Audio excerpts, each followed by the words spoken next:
একটু জিকির করে বলেন লা ইলাহা ইল্লাল্লাহ, জোরে লা ইলাহা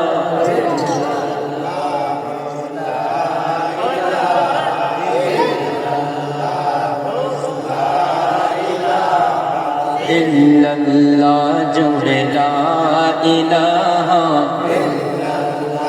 হাসবি রব্বি জাল্লাল্লাহ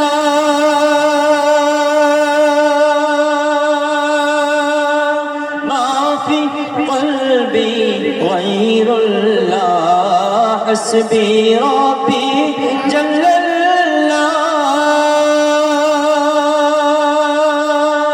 মা ফি কলবি গায়রুল্লাহ পড়ো লা ইলাহা ইল্লাল্লাহ, জোরে লা ইলাহা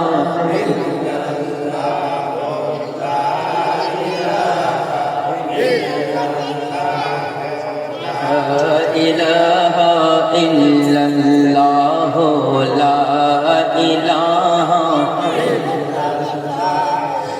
আসমান বলে এক আল্লাহ, জমিন বলে এক আল্লাহ, আসমান বলে এক আল্লাহ, জমিন বলে এক আল্লাহ, পরো আমরা বলি নাই কোনো ইলাহ, লা ইলাহা ইল্লাল্লাহ, জোরে লা ইলাহা আল্লাহ মোহাব্বত লা ইলাহা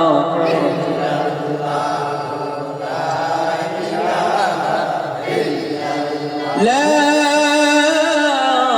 ইলাহা ইল্লাল্লাহ মুহাম্মাদুর রাসূলুল্লাহ সাল্লাল্লাহু আলাইহি ওয়াসাল্লাম।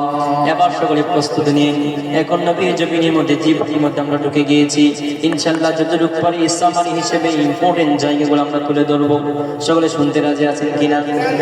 এবার শুনে রাখেন, হযরত খাব্বাব রাদিয়াল্লাহু তাআলা আনহুর কাছে যখন গেলেন, জিজ্ঞাসা করেন, খাব্বাব কি ব্যাপার, তুমি নাকি ধর্ম ত্যাগ করেছ? খাব্বাব বলেন, আমি ধর্ম ত্যাগ করেছি কেননা তোমাদের ধর্মের মধ্যে কখনো কোনো সাইড নাই, কোনো সত্য নাই, সব কিছু মিথ্যার উপরে তোমাদের ধর্ম।